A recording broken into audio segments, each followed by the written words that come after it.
Então vamos lá. Começando aqui falando de cidadania, fazendo logo a relação entre direitos e deveres. Eu costumo dizer que o exercício da cidadania é o gozo dos seus direitos, mas também o cumprimento dos seus deveres, o que inevitavelmente nos leva a uma via de mão dupla, onde você tem aí direitos a usufruir, então conhecer e usufruir dos seus direitos, mas também respeitar as leis e cumprir com os seus deveres. Isso é cidadania. E a cidadania no trânsito? Como é que ela pode ser conceituada? Está aí. Consiste em conhecer as leis e as normas que regem o trânsito brasileiro, gozar dos benefícios que lhes são de direito, entretanto, respeitar os direitos dos demais cidadãos. O exercício da cidadania no trânsito é fator indispensável para que a vida em sociedade seja possível. Aí vem aquele dispositivo do Código de Trânsito Brasileiro que nos diz que o trânsito em condições seguras é um direito de todos. E dever de quem? Dos órgãos e entidades componentes do Sistema Nacional de Trânsito. Ótimo, vimos aqui então sobre o conceito de cidadania no trânsito e, prosseguindo, relacionamento interpessoal. Aqui é onde a gente vai conhecer o indivíduo, os grupos sociais e a sociedade. Cada pessoa, cada ser humano é um indivíduo e, conforme o próprio termo já propõe, ele é individual. Ele tem as suas preferências particulares, os seus gostos, as suas crenças. Portanto, ele é diferente dos demais. Não existem dois indivíduos iguais no planeta. E olha que somos mais de 7 bilhões atualmente. Esse indivíduo, obviamente, ele vai ter aí interesses em comum com outras pessoas dentro de uma sociedade que nós vivemos. Quando isso acontece, formam-se então os chamados grupos sociais. São grupos de pessoas que continuam sendo indivíduos, mas têm interesses em comum. Mesmo dentro de um grupo social, pode haver divergências, pode haver conflitos, isso é comum, mas há uma tendência menor que esses conflitos aconteçam entre essas pessoas que têm interesses em comum. Agora, no trânsito, o que acontece é o seguinte: o trânsito ele é uma enorme sociedade. Ele engloba todos os indivíduos, grupos sociais. No trânsito não tem como fazer distinção de pessoa. Todos têm direito a usar o trânsito, inclusive aqueles que não são condutores, que não têm veículos, né? São os pedestres, os passageiros, os usuários do transporte público. Todos eles estão inseridos aqui. Percebam que os grupos sociais aqui foram distinguidos por cores diferentes, né? Aqui nós temos o grupo social verde, todos aqui gostam de verde. Aqui nós temos o grupo social vermelho, todos aqui gostam de vermelho. Mas lembrando que mesmo dentro do grupo social, onde há interesses em comum, cada um é um indivíduo. E o grande desafio do trânsito é justamente esse. No trânsito, todas as pessoas estão inseridas, todas. Não dá para poder fazer separação, distinção de pessoa. Você, por exemplo, torce para o Botafogo, vamos dizer assim, já que eu malhei o Flamengo aí, né? Tem gente que vai até achar que eu torço para o Vasco, não sou vascaíno não, tá, gente? Depois vocês descubram para quem que eu torço. Mas se você é botafoguense, você vai lá para o Maracanã assistir um jogo, você vai entrar na torcida do Flamengo ou do Vasco? Obviamente que não, porque a chance de um conflito acontecer ali são muito maiores do que se você estiver dentro da torcida do Botafogo, correto? Se você gosta de pescaria, você vai lá para o campo de futebol, jogar pelada com a galera, coisa que você não gosta de fazer, você vai para lá para poder arranjar confusão, não vai dar certo. Vai mexer com a galera que gosta de pescaria. Gosta de jogar um baralhinho, gosta de fazer um churrasco, tem os interesses pessoais. Então você vai tentar se agrupar, isso é natural, tentar não, isso acontece naturalmente. Você vai se agrupar com pessoas que têm interesses em comum com o seu. Isso são os grupos sociais, ali você vai conseguir conviver bem. É quando você escolhe uma denominação evangélica, certo? Uma religião. Então você segmenta, olha, eu estou lá na igreja evangélica tal. Quer dizer, você está ali agrupado em pessoas que têm interesse em comum. Agora no trânsito isso não dá para fazer. Isso não é possível, não tem como a gente separar no trânsito as pessoas de interesse em comum. Entenderam? Aí você vai estar ali, se você é botafoguense, você vai encontrar ali no trânsito o flamenguista, o vascaíno, o tricolor. E é aí que os conflitos aparecem. Por isso que no trânsito acontecem tantas divergências, tantos conflitos, porque estão todos misturados, cada indivíduo com as suas particularidades. Se cada um for querer fazer valer todas as suas vontades e direitos, a coisa não funciona. Muito bem, conhecido então esses elementos, vamos ver aqui o indivíduo e o Estado. Qual que é o papel do Estado nessa relação aí? Olha, o indivíduo tem as suas diferenças individuais, ele é particular, único. Quando ele está inserido num trânsito onde nós temos várias pessoas que não são ali selecionadas, qualquer tipo de pessoa pode estar usando o trânsito, você que é botafoguense, o outro que é flamenguista, as divergências aparecem. E nessas divergências, consequentemente, pode gerar conflitos. Aqui nós já estamos vendo o condutor do veículo de trás já buzinando para o da frente. Mas enfim, entra lá a questão do comportamento. Qual que é o seu comportamento face a essas divergências e conflitos? Você é agressivo? Você é passivo? Como é que você reage? Tudo isso a gente vai ver aqui nesse módulo de relacionamento interpessoal. Contudo, quem entra aqui para dirimir esses conflitos, caso eles sejam inevitáveis? Às vezes aconteceu uma pequena colisão no trânsito, ali, um abalamento, um dano material pequeno. Se você for tentar resolver aquilo ali na hora, no braço, de qualquer maneira, certamente vai dar confusão. Fazer valer os seus direitos nem sempre, aliás, na minoria das vezes, é o melhor a fazer no momento, no calor da emoção. Isso não deve ser usado como recurso ali em conflitos que venham acontecer no trânsito. Para isso, gente, existem as leis, o poder do Estado aqui para vir e dirimir esses conflitos. Se porventura você foi lesado mesmo no seu direito no trânsito, mas lesado assim de forma a trazer prejuízo, porque lesou, mas passou dali e não ficou nenhum prejuízo, melhor relevar. Concordam? Agora, alguém colidiu no seu veículo, praticou alguma ação ilegal que veio te proporcionar um prejuízo, não tenta resolver na hora, no calor da emoção, não. Acione os meios legais admissíveis para tentar assegurar o seu direito, mas não na marra, na conversa, no bate-boca. Podem reparar, num acidente de trânsito, uma pequena colisão, não vamos nem falar de vítimas, não. Nunca tem o errado, aliás, nunca não, é difícil falar nunca. Raramente aparece um que assume, não, eu errei, coisa e tal. Mas na maioria das vezes não. E ali já gera um conflito, e já vem o bate-boca, pode partir para agressão física, ou então casos mais extremos, o que não é o recomendável. Bora lá, cidadania. Relacionamento interpessoal é um conceito do âmbito da sociologia e psicologia que significa uma relação entre duas ou mais pessoas. Teve uma relação ali entre duas pessoas, já é considerado um relacionamento interpessoal. Tem o relacionamento, aliás, não existe relacionamento pessoal, né? Como é que eu comigo mesmo me relacionar? Então existe a pessoa, o pessoal, o interpessoal é quando sai daquela pessoa. Então necessariamente já tem que envolver ali pelo menos dois indivíduos. Por isso que aqui diz duas ou mais pessoas. Se tiver 3, 4, 10, 20, 1000, tudo que passou de uma, né? De duas ou mais, já pode ser considerado um relacionamento interpessoal. Esse tipo de relacionamento é marcado pelo contexto onde ele está inserido, podendo ser um contexto familiar, escolar, do trabalho, da comunidade, e no nosso caso aqui, no trânsito. O relacionamento interpessoal aqui, ele acontece no trânsito, que é justamente onde nós temos maior diversidade de indivíduos, de interesses pessoais. Até no trabalho. Às vezes você acha que no trabalho é difícil relacionar com os colegas e tal, mas vejam bem, os que estão ali são pessoas que têm algo em comum, trabalham com o mesmo propósito, trabalham na mesma empresa, no mesmo local, certo? Agora no trânsito não. No trânsito é diferente mesmo, totalmente diferente, e é onde acontece então esse contexto complicado que é o trânsito.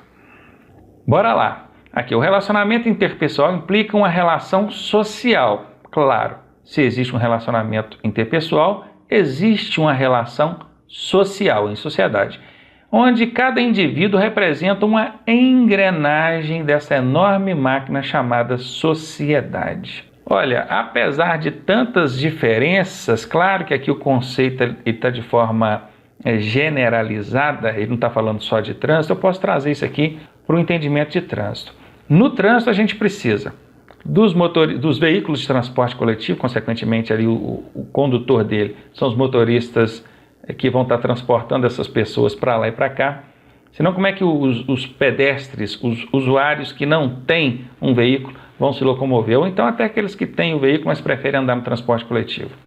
Tem aqueles veículos de carga, onde a mercadoria precisa chegar no supermercado, na farmácia, na loja, para suprir a sua própria casa, certo? Então nós temos os motoboys. O pessoal não gosta, né? Motoboy.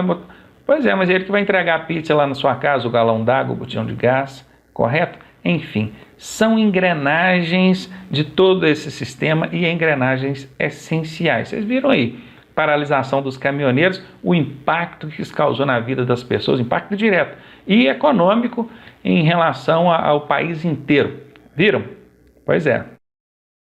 O indivíduo cidadão. É importante saber que, além do papel de condutor, o motorista deverá ter sempre em mente que quando se encontra no trânsito, ele está dividindo espaços com outros indivíduos, que são pedestres, ciclistas, até animais, vejam aqui, animais, e outros condutores, que também necessitam utilizar das vias. E conforme eu bem falei agora há pouco, eles necessitam utilizar das vias e muitas das vezes para cuidar de uma necessidade sua. É o motoboy que vai lá levar a pizza na sua casa, o galão d'água, o remédio, não foi o que eu acabei de falar? Pois é. Então isso é inevitável, isso é trânsito, a gente precisa ter esse conceito, precisa entender e respeitar. Responsabilidade do condutor aqui administrativa e criminal. Você como condutor, não estamos falando de cidadão, né? Mas como condutor, você tem responsabilidades administrativas e criminais no trânsito. O próprio Código de Trânsito Brasileiro estabelece ali responsabilidades administrativas e criminais. Então tá aí, o condutor de veículo está sujeito a responder administrativa e criminalmente pelos atos praticados como motorista, ou seja, na direção do veículo, conforme consta no próprio Código de Trânsito Brasileiro, legislação específica e demais legislações. É aqui que entra a questão do conhecer a legislação, as normas e respeitar. Isso também é cidadania. É preciso também lembrar que o condutor tem a nobre missão de ser um condutor exemplar, pois o seu comportamento adequado na condução do veículo pode influenciar, não só pode, como vai influenciar, estejam certos disso, tá? No comportamento de futuros motoristas, os quais hoje são seus passageiros. Não sejam pateta no trânsito, né? Igual esse aqui tá mostrando. Eu, inclusive, gente, eu tenho uma palestra que fala como você tem influenciado no trânsito. Esse é o título da minha palestra. Como você tem influenciado no trânsito. Tá vendo essa criança que está sentada do seu lado aí?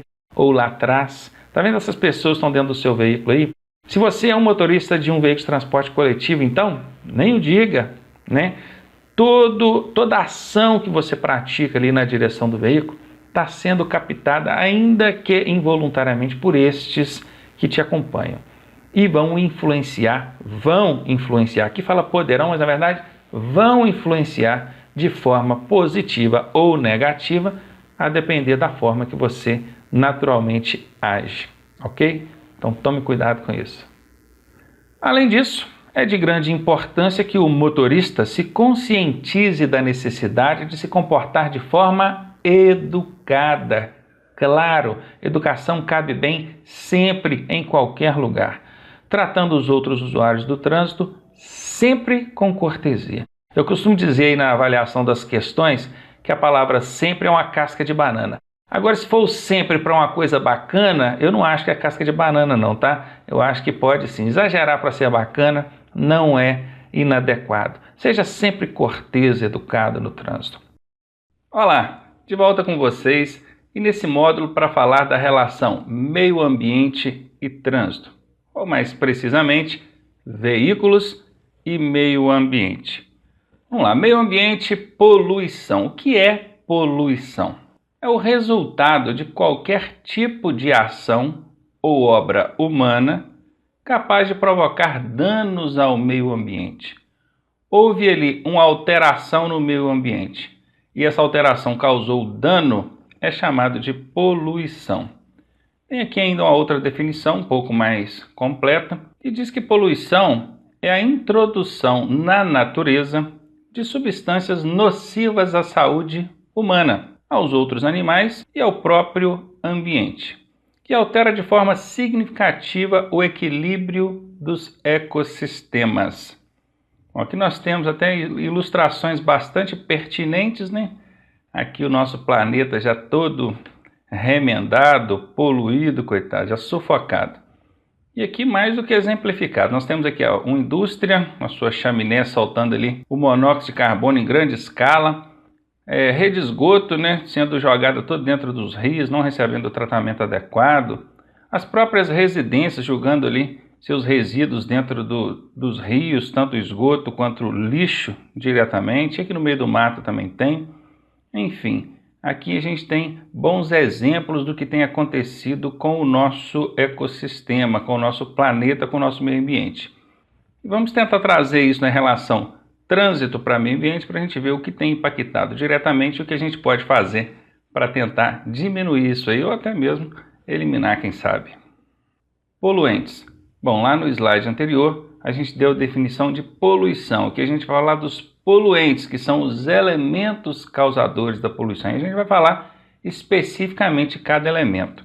Aqui nós temos uma ilustração com alguns gases e poluentes aí que são expelidos na natureza. Vamos conhecer eles. Olha, aqui nós temos o ozônio, o dióxido de enxofre, gás metano, o dióxido de carbono, o clorofluorcarbono, material particulado e óxido de nitrogênio.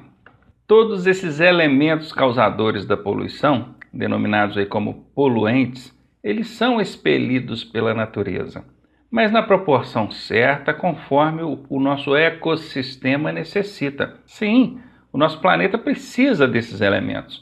O problema é que a intervenção humana tem expelido esses elementos em grande escala e escalas desproporcionais à necessidade do nosso ecossistema. E é isso que a gente precisa conhecer para tentar controlar.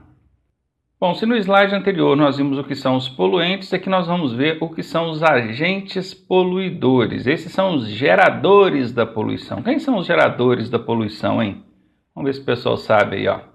As pessoas, aqui é o pedestre, arremessando lixo na rua. A lixeira logo do lado, ele passa, arremessa o lixo na rua. Depois chove, o que a chuva faz? Leva isso tudo aqui para dentro do escoamento d'água, entope ali as bocas de lobo e acontece os alagamentos. O próprio veículo dele, com a família dele, vão passar aí maus momentos depois por conta dessa indisciplina dele. Veículos, sim, motores de combustão interna queimam combustível, produzem ali monóxido de carbono. Isso é um elemento causador da poluição e os veículos aqui como personagem chamado de gerador da poluição. Temos também as fábricas com suas chaminés e outras formas de poluição, obviamente. Também os lixões, os chamados aterros sanitários. Há um bom tempo que existe legislação federal proibindo esse tipo de aterro a céu aberto. Isso traz aí N prejuízos para a natureza, mas como não tem relação aí com o nosso assunto, que é trânsito, veículos e meio ambiente, eu vou deixar de lado por enquanto. Prossigamos. E quais são os principais tipos de poluição, hein? Nós temos aí poluição do ar, nós temos poluição sonora, nós temos também poluição do solo, poluição da água, poluição visual e poluição radioativa. Essa poluição visual aqui é bem relacionada ao nosso caso, né? Trânsito, olha só. Tanta publicidade, placas de sinalização, isso tudo misturado proporciona, obviamente, uma poluição visual tremenda. E nós vamos falar sobre isso daqui a pouco também. Vamos começar aqui falando então sobre a poluição do ar, especificamente sobre o elemento monóxido de carbono. Trata-se de um gás imperceptível, letal, extremamente perigoso. Olha, o monóxido de carbono, aqui até a gente tem na ilustração como se a gente pudesse vê-lo, mas na verdade nós não podemos. Ele é imperceptível, você não consegue ver a fumaça, você vê. O monóxido de carbono não. Você não consegue sentir o cheiro, o gosto dele. Ele vem na calada e ele é um gás letal. Olha um perigo aqui, ó. Ao funcionar o motor do veículo, não fique parado em ambiente fechado, porque o gás acumulado ali pode causar morte. É muito comum, ainda nos dias de hoje, as pessoas ligarem o veículo e aguardarem ali alguns minutos para o chamado aquecer o motor, deixar o óleo circular e lubrificar o motor. Olha, primeiro que no manual do seu veículo, pode observar lá, a recomendação é que você ligue o veículo e coloque-o em movimento. Esse lance de esquentar motor, esperar o motor lubrificar, isso é antigo pra caramba. Nós já estamos aí no século 21, pode olhar no manual do proprietário do seu veículo, que você vai ver que tem essa informação lá. Ligue o veículo e evite ficar em ambiente fechado. Põe o veículo para circular. Vou até dar um exemplo do que aconteceu com um caso, né? Existem N's parecidos ou similares com esse. Um casal pegou o seu automóvel, que deu uma pane, aí passando um caminhão-baú, arranjaram um jeito de colocar esse carro dentro do baú do caminhão e foram lá dentro. O cara fechou, o motorista fechou o baú do caminhão, e o casal foi dentro do carro, lá dentro do baú. O que vai acontecer dentro do baú? Claro, calor, vai ficar abafado. Qual foi a ideia brilhante que eles tiveram? Vamos ligar o ar-condicionado. O ar-condicionado só funciona com o motor ligado, né? Então ligaram o ar, ligaram o motor e ficaram lá dentro. O que aconteceu? Monóxido de carbono se acumulou dentro do baú do caminhão. Quando o caminhoneiro parou, que foi abrir lá o baú para ver como é que estava o casal, eles estavam mortos. Foram a óbito por conta do acúmulo desse monóxido de carbono ali dentro. Então isso é sério, é perigoso, ele mata na calada, na surdina, você não fica nem sabendo. Então, você está ali dentro de uma garagem fechada, de um condomínio, de um prédio, aí ligou o carro, está lá, de bobeira, mexendo no celular, esperando o carro aquecer. Dali a pouco, você já sente ali desacordado e pronto, dali para frente você não sabe mais o que aconteceu. Quem te encontrar, pode encontrar em condições irreversíveis. Então tá aí, dada a dica, cuidado com isso. Outro elemento causador da poluição do ar, aqui o dióxido de carbono, chamado CO2. O dióxido de carbono, também expelido ali pela queima do combustível nos veículos, forma essa camada, essa redoma espessa aqui ao redor do planeta. Isso aqui retém as radiações do Sol. O que acontece? O Sol aquece a superfície terrestre, parte desse calor precisa ser dispersada. E com essa camada de carbono aqui ao redor do planeta, esse calor fica retido, provocando o chamado efeito estufa. Efeito estufa justamente por isso, porque o planeta se sente dentro de uma estufa. Os efeitos são quais? Esse aqui, ó, calor excessivo, derretimento de geleiras, aquecimento global. Esses são os efeitos trazidos aí pela produção excessiva de CO2. Os pântanos, florestas, até fezes de animais produzem CO2. O planeta precisa disso. Se vocês forem analisar, estudar a fundo, talvez tenha algum especialista na área, ele perceberá que pela distância que o planeta Terra se encontra do Sol, se ele não tiver uma camada de CO2 ao redor para poder preservar parte desse calor, a temperatura média aqui seria negativa, em torno de 30 a 40 graus. Quem consegue sobreviver num ambiente desse? Isso eu digo em todo o planeta. Então essa camada, ela é necessária. Agora imagine você dormir no verão com 4 cobertores grossos. É o que está acontecendo com o nosso planeta, pelo excesso de produção de CO2. Outro elemento, também poluidor do ar, é o dióxido de enxofre. Esse provoca a chamada chuva ácida. São elementos aqui produzidos por automóveis, indústrias, residências e também pelas florestas, né? Rios, lagos, lagoas. Aqui a gente tem uma mistura, uma fusão desses elementos oxidantes com o vapor d'água e provoca, gera a chamada chuva ácida. Quais são os resultados? Desertificação e corrosão de estruturas metálicas. Quando a gente fala chuva ácida, a pessoa já logo imagina, pô, vai chover ácido, já vai pingar na gente queimando tudo. Não é assim não. É quase que imperceptível, mas existe. A acidez na chuva, ela aumenta, quase que imperceptível, repito. Mas quer ver como é que dá para perceber? Deixa o seu veículo dormir ao sereno, por exemplo, não precisa nem ser a chuva, né? Só o sereninho que cai ali durante alguns meses, 6 meses, 1 ano, você vai perceber ali a pintura toda corroída. Isso é efeito do excesso de acidez